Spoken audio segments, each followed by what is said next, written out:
Good morning, everyone, and thank you for taking the time to engage with another talented and challenging artist in this series that I've been conducting titled Art of the Soul. I started it last week, and I will continue it this week, and I appreciate the invitation of the Pine Street Church for inviting me to share what I'm sharing with my community and merging our communities for this particular Sunday. I'm very excited about this opportunity. Sometimes a great work of art has the power to open us up in the moment we see it. Perhaps a work such as this. We look at it and we experience some ineffable truth, though we may not be able to explain it very well. We just know that something significant is before us and has affected us. Figuring out the what and how of this experience of significance will come later, perhaps through the longer, more enjoyable road of analysis. At least that road is enjoyable to me, as you well know. The 20th century artist Jacob Lawrence has, in this work titled Brownstones, painted in 1958, created an image most of us would want more of in our life. Here we see something pleasant. We see hopes realized, desires fulfilled.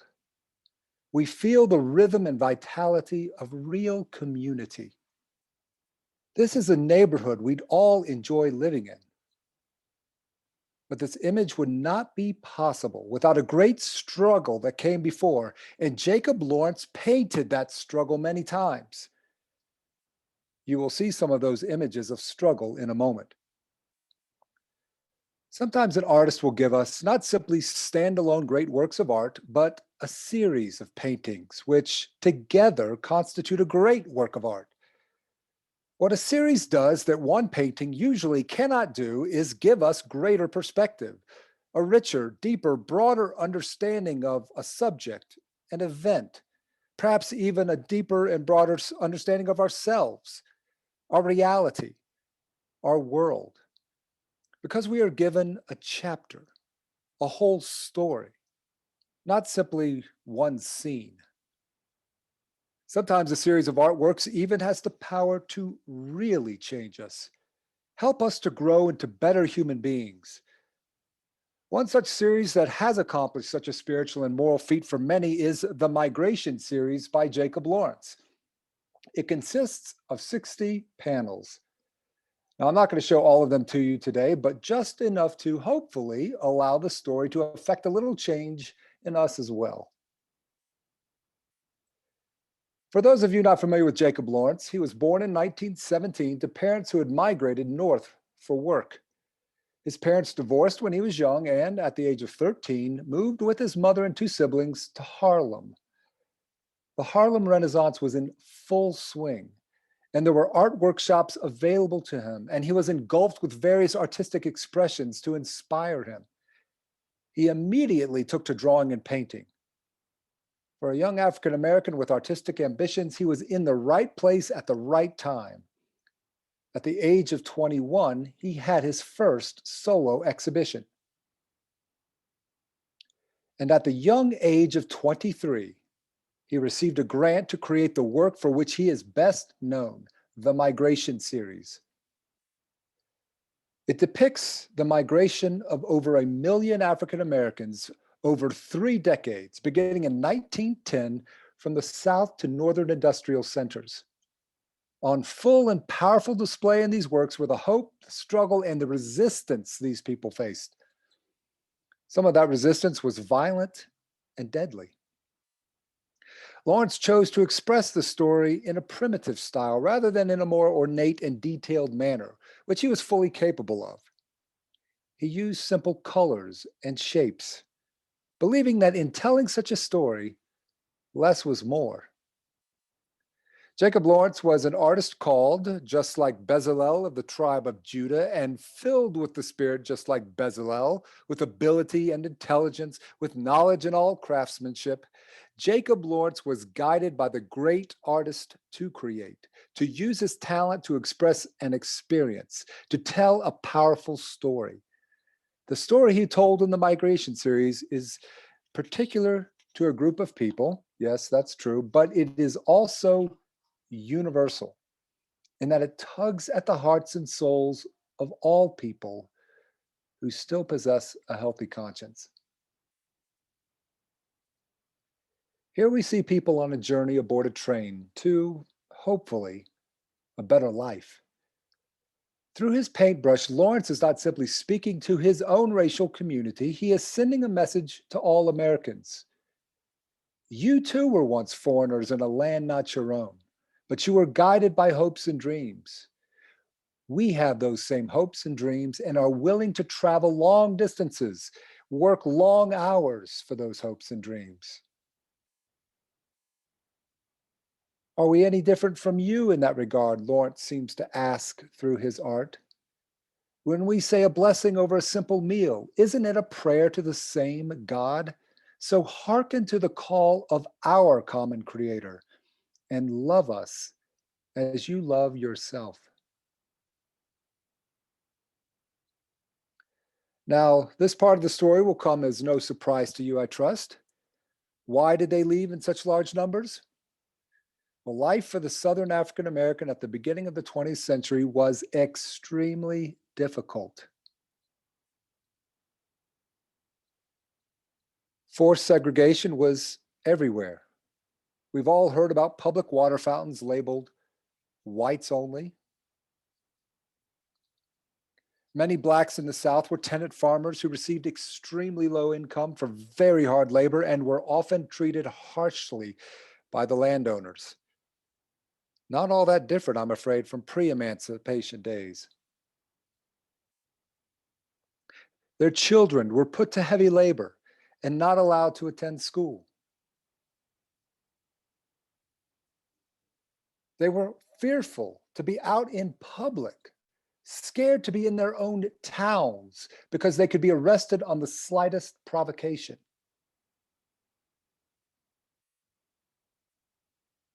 There was little justice in the courts. Some were tried, convicted, and sentenced without a trial.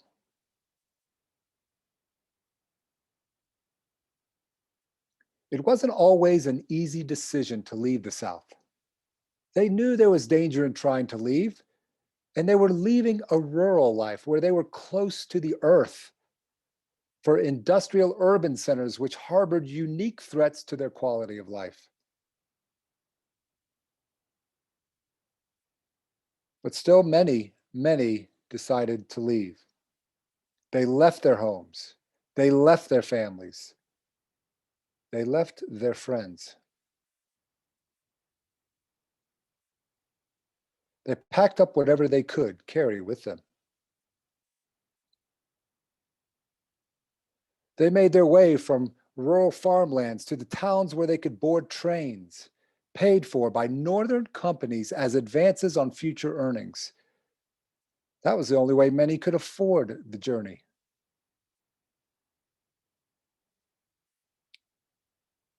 The migrants arrived early in the train stations, eager to ride the rails to a better life, hopeful to secure a ticket. Sometimes the train did not leave quickly enough, and they were arrested on bogus charges. You see, the South did not want to see their cheap source of labor leave. But there were others in the North who had no interest in their arrival. You see, white workers in the North were also fighting for a better life. They unionized and went on strike in the hopes of creating something better for their families. They, like African Americans migrating from the South, had dreams of a brighter, more prosperous future. It is here that Jacob Lawrence displays, at the seasoned age of a mere 23 years, a breadth of understanding of the human condition that zealots and few prophetic voices possess, an understanding that the experiences of a particular people are the experiences of all of us. Jacob Lawrence tells the whole truth in these panels. The fact was, those who made it north were often recruited as strike breakers, and striking workers, understandably, reacted negatively to the newcomers. Sometimes the reaction turned violent. The violence was particularly bad in the city of St. Louis, as displayed here. Can you tell who is the good side and who is the evil side in this work? In this panel, I do not see Lawrence taking sides.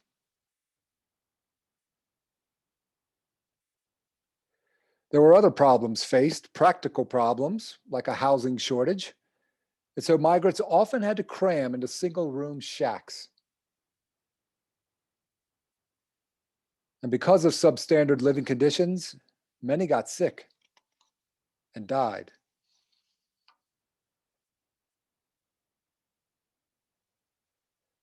The migrants found comfort and support in their faith and in their strong communities. Their children found greater opportunities for education.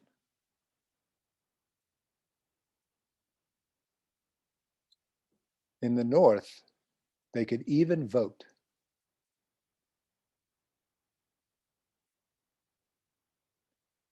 And so, naturally, they kept coming, bringing along more hopes and more dreams.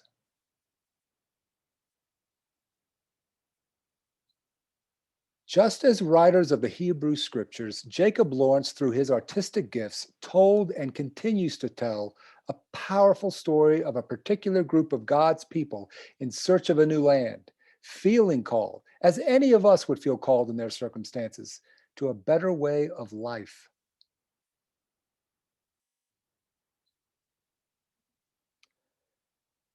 These migrants faced discrimination in the North as well, often a subtler, different kind of discrimination. Allow me to ask you, what is actually different about the people on the left and the people on the right? Are they acting differently, thinking different thoughts, having different conversations? Look at the man eating alone in the bottom left corner and the man eating alone in the top right corner. Placing the two men as he has, what might Lawrence be revealing about our common needs and desires? In telling the story of a particular people, artist Jacob Lawrence gives us some powerful suggestions that this particular story is in fact a universal story, and that the separations between us are artificial and harm all of us.